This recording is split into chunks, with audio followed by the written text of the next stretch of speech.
bàជំរាបសួរពុកម៉ែបងប្អូនថ្ងៃទី24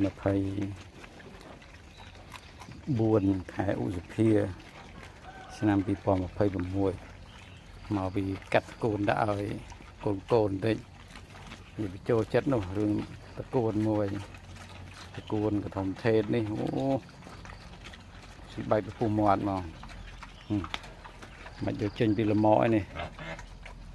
ខែនេះធ្លាក់ភ្លៀងម៉ានមេមកវាសបោតកូន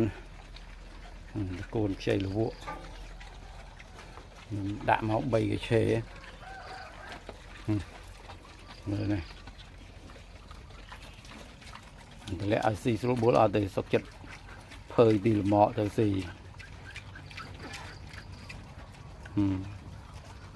ស្អាតដែរបាននេះបងប្អូនតែសម្រាប់ភ្នែកបងប្អូននឹងមិនទេប៉ុន្តែសម្រាប់ភ្នែកខ្ញុំមានអារម្មណ៍ថាវាស្អាតដែររោមក្រាស់បងប្អូនខ្លះក៏ថាជើងសមានទេជើងខ្មៅអាសនោះវាប្រឡាក់ហុកអាដីនេះដីសដីរៀងសដីភ្នំចាក់ដីភ្នំ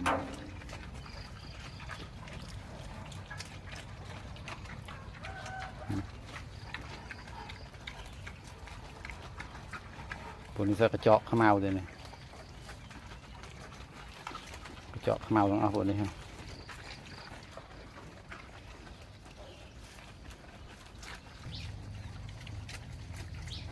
ចំណែកនេះកូនវា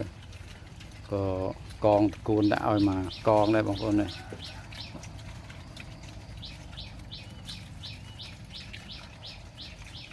កូននេះទុកខាត់ធ្វើបាដែរធ្វើបាហងធ្វើមេបន្តផងព្រោះទីទៀតយើងមានគម្រោងទិញអាបាតូចចឹងគឺកដុលយើងមកប្រកាត់ព្រៃឲ្យវាឈាមទៀតបន្តិចដើម្បីឲ្យឈាមកាត់កដុលច្រើនបន្តិចពាក់កណ្ដាលម្នាក់ដើម្បីវាបានកូនច្រើនហើយធំលឿនបើធំលឿនពួកកដុលវាប៉ិនស៊ីជាងពួកនេះទៀតហើយបានកូនច្រើនបើពួកព្រៃអត់ឲ្យខ្លួនខ្លីៗតូចកូនវាតិចតួចពួកនេះ2សបុកនេះបាន10សបុកបាន5សបុកបាន5